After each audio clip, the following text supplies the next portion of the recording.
Happy life T വിയിലേക്ക് എല്ലാവർക്കും സ്വാഗതം.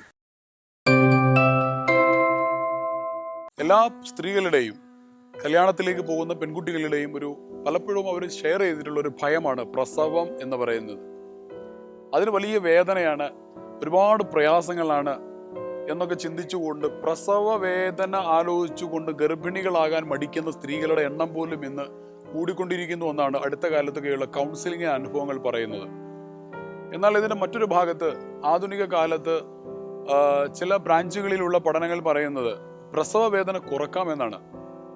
പ്രത്യേകിച്ച് psycho neuro immunology, body mind റിലേഷനെ കുറിച്ചൊക്കെ പഠിക്കുന്ന, മൈൻഡ് ആൻഡ് ബോഡി റിലേഷനെ കുറിച്ച് പഠിക്കുന്ന ചില ശാഖകളിൽ, ചില ബ്രാഞ്ചുകളിൽ പറയുന്നത് പ്രസവ വേദന കുറക്കാമെന്നുള്ളതാണ്. അതിനെന്താണ് ചെയ്യേണ്ടത്? പ്രധാനമായും കുടുംബത്തിലുള്ള മറ്റു അംഗങ്ങളുടെ ഭാഗത്ത് നിന്ന് ഈ ഗർഭിണിയായ ഈ സ്ത്രീയുടെ ആ സ്ത്രീയുമായി ബന്ധപ്പെട്ട സ്ത്രീയോടുള്ള പെരുമാറ്റങ്ങളിൽ വളരെ കാര്യമായ ചില കാര്യങ്ങൾ ശ്രദ്ധിക്കേണ്ടിയിരിക്കുന്നു എന്നുള്ളതാണ് ഒന്നാമത്തെ കാര്യം. ഒരിക്കലും ഗർഭിണിയായ ഒരു സ്ത്രീയെ എന്തിന്റെ പേരിലാണെങ്കിലും ഒരിക്കലും ഗർഭിണിയായ ഒരു സ്ത്രീയെ നമ്മൾ വേദനിപ്പിക്കാൻ പാടില്ല. ഗർഭിണിയായ സ്ത്രീക്ക് മാനസികമായ വിഷമം അനുഭവിക്കുന്ന തരത്തിലുള്ള, പ്രയാസം അനുഭവിക്കുന്ന തരത്തിലുള്ള ഒരു കാര്യങ്ങളും അവരോട് പറയാൻ പാടില്ല.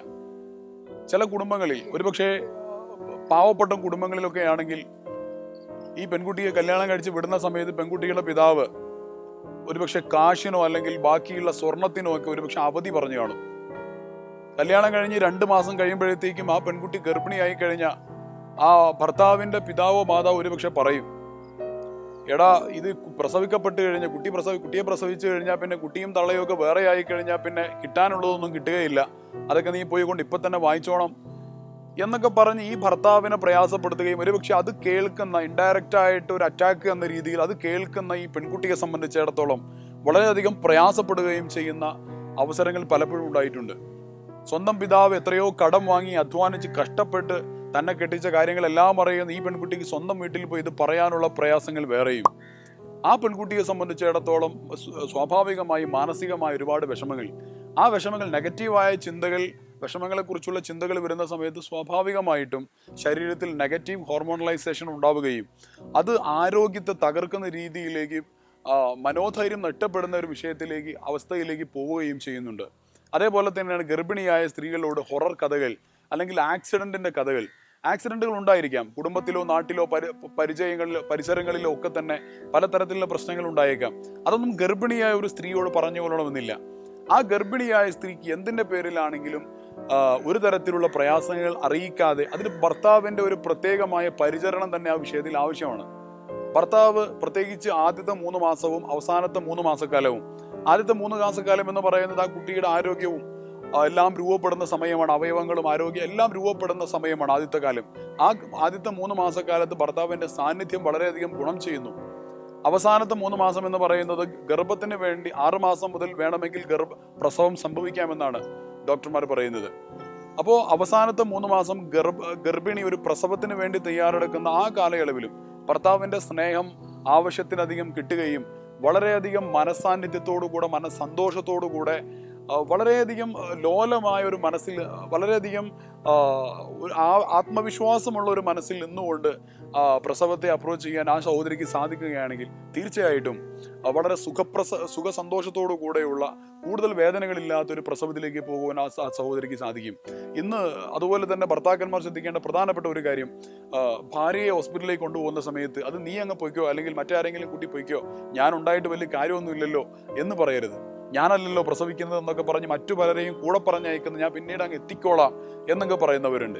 ഗർഭിണിയുടെ പ്രസവത്തിനുള്ള ഡേറ്റ് ആയി കഴിഞ്ഞാൽ ഭർത്താവിന്റെ സാന്നിധ്യം വളരെ പ്രധാനമാണ്. എൻ്റെ സ്വന്തം ഭർത്താവിനോടൊപ്പം ഹോസ്പിറ്റലിലാണ് പ്രസവിക്കുന്നതെങ്കിൽ സ്വന്തം ഭർത്താവിനോടൊപ്പം ഹോസ്പിറ്റലിൽ പോയി, ആ ഭർത്താവ് പുറത്തുണ്ട്, ഞങ്ങളുടെ കുഞ്ഞിനെ ഏറ്റുവാങ്ങാൻ വേണ്ടി പ്രിയപ്പെട്ട ഭർത്താവ് പുറത്ത് കാത്തു നിൽക്കുന്നുണ്ട്. ആ ഒരു മാനസികാവസ്ഥയിൽ പോയി പ്രസവിക്കുന്ന പെൺകുട്ടികൾക്ക് ആത്മധൈര്യം, മനോധൈര്യം കൂടുതലാണ് എന്ന് പല ഗൈനക്കോളജിസ്റ്റുകളും പറഞ്ഞിട്ടുണ്ട്. അതേപോലെ തന്നെയാണ് ചില ഹോസ്പിറ്റലുകളിൽ, ഇന്നത്തെ പുതിയ കാലത്ത് ചില ഹോസ്പിറ്റലുകളിൽ ഭർത്താവിനെ ലേബർ റൂമിൽ തന്നെ നിർത്തുവാൻ സഹായിക്കുന്ന അല്ലെങ്കിൽ അതിന് സമ്മതിക്കുന്ന ചില ഹോസ്പിറ്റലുകൾ നമ്മൾ കണ്ടിട്ടുണ്ട്. ഇതൊക്കെ നമ്മൾ സൂചിപ്പിക്കുന്നത് ഭർത്താവിൻ്റെ ആ സമയത്തെ സ്നേഹം, സാന്നിധ്യം, പരിചരണം ഭാര്യയ്ക്ക് വളരെയധികം പ്രധാനപ്പെട്ടതാണ് എന്നതാണ്. അതോടൊപ്പം പ്രിയപ്പെട്ട സഹോദരിമാർ ശ്രദ്ധിക്കേണ്ട ഒരു കാര്യം, എപ്പോഴും ഈ ഗർഭിണിയായി കഴിഞ്ഞത് മുതൽ സുഖസന്തോഷത്തോടു കൂടെയുള്ള ഒരു പ്രസവം നടക്കുന്നതായിട്ട്, ആ കുഞ്ഞിനെ കയ്യിൽ പിടിച്ച് ലാളിക്കുന്നതായിട്ട് എപ്പോഴും നമ്മൾ വിഷ്വലൈസ് ചെയ്തുകൊണ്ടിരിക്കണം.